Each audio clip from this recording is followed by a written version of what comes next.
जोबोद मोजां जोंनि मानगोनां आसामनि चिफ मिनिस्टार सारनि खोथाफोरखौ खोनानानै बयबो दिनैहाय बिजेपिआव बयबो जयनिं जानो आवगायबोदों आरो मानब गेदेर जोंनि मदि सारनि दैदेननायखौ मोजां मोननानै बयबो आवगायबोदों। मानो होननानै बुङोब्ला जोङो गोदो सिगाङाव रेशन कार्डफोरखौ जों होनो हायाखैमोन।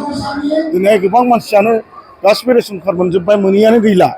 बुंनो थाङोबा 100 माने 2% दंसै। दा बेफोरखौ नुनानै आरो बेफोरखौ नुनानै दिनैहाय बयबो रायजो राजाफ्रा जयनिं जानो फैदों।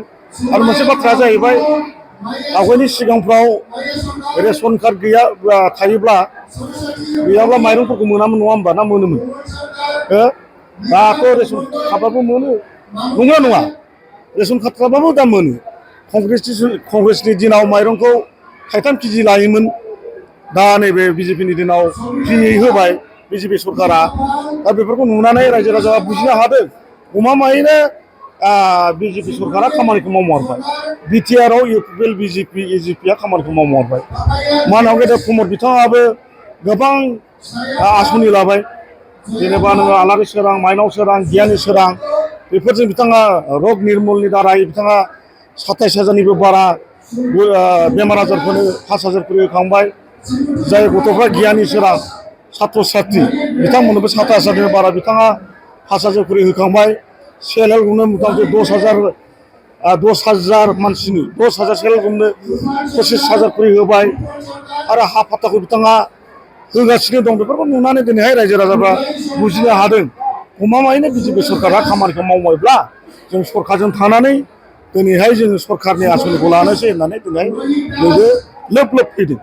आरो दा अरुनदयनि खोथा, आवगायाव जों अरुनदय होनो हायाखैमोन, जोंहा आसनि गैयामोन कंग्रेसनि दिनाव। दा दिनैहाय गासिबो अरुनदय मानसिफ्रा मोनजोबनो हाबाय। जेब्ला पिएमवाइ न' गोबां होबाय। दा बेफोरखौ नुनानै रायजो राजाया दिनैहाय सिन्था खालामनानै बिजेपिआवनो हाबनोसै होननानै दिनै 1000निबो बारा जयनिं जाफैदों। दासिमाव बनरगाव हिसाबै बिजेपि बा एनडिएआ बेसेबां जौखोन्दोसो भट मोननो हागोन? एकदम 100 माने 75-80% बाव खुनु आरो दोनखुमानाय गैया। 75-80% बिजेपि इउपिपिएल ज' नांनानै जों मोनगोन। बिपिएफआव थांनाय दं नामा? बरा थांगोन, फुराना पार्टि हिसाबै थांगोन। बिथांमोना मा मोननो 12-13 हाजार 14 हाजार मोनगोन बनरगाव समस्थियाव, बिनि बारा मोना। एनडिएआ देरहानाया रोखा जाबाय नामा? बे 100% बेखौ खुनु बुंनांगौ गैया। जे जायगायाव नरेन्द्र मदि दङ, जे जायगायाव डक्टर आमार आसामनि CM सार दं, बिसोर थानायाव खुनु गैया। आरो बिथाङा जे खोथा होदों मावनानै देखायबायना। 1 लाख साख्रि होनो होबाय, खुनुबो पार्टिजों खोथा गैया, फैसाजों खोथा गैया। आरो बिथाङा बुंबावदों जुलाइ मासाव आरो 50,000 होबावगोन साख्रि, military, police, third grade, 4th grade. आरो बिनिफ्राय साबसिन माथो सुबिदा नांबावगौ रायजो राजानोलाय? गथ' सुबिदा मोनसेयाव जुदि जोंनि मानसिया जुदि बिजेपिआव हाबनानै सुबिदाखौ लानो रोङाब्ला बे भुल जागोन ना, नंगौना नङा?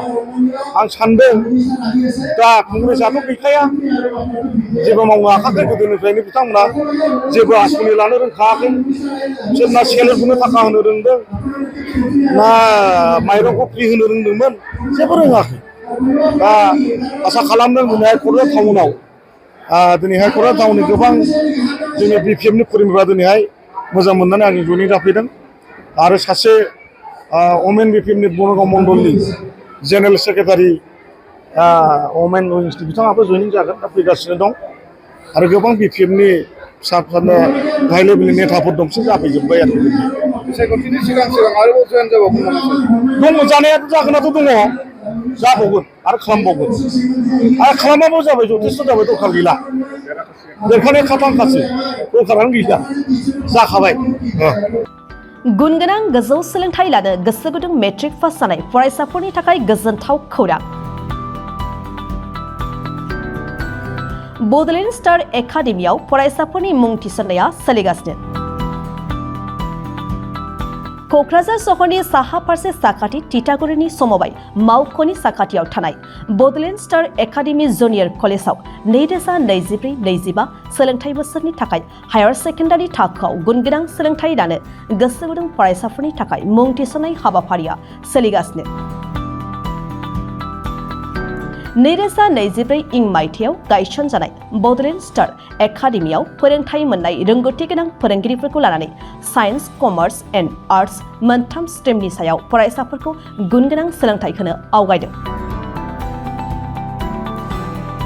बड'लेण्ड स्टार एकाडेमि जुनियर कलेजाव मुं थिसन्नोब्ला फरायसाफोरा माखासे मोजां खाबुफोरखौ मोननो हागोन।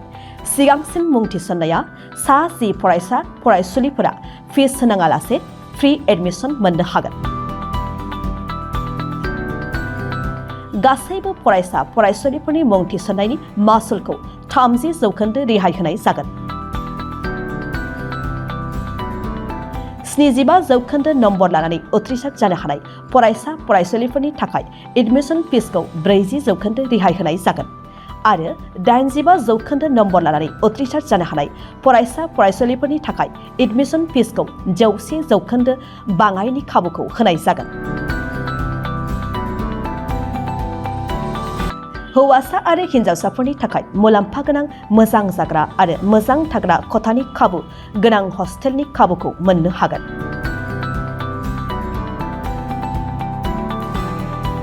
बेजों लोगोसेयैनो JEE नीट आनजादनि थाखाय बेसेन नाङै कचिं मान्थलि मक टेस्ट आरो आर्ट्स स्ट्रिमनि फरायसा फरायसुलिफोरनि थाखाय काउन्सेलिं बायदि बायदि उफ्रा फराफारिफोरनि फोरोंथाय खाबुफोरखौ मोननो हागोन।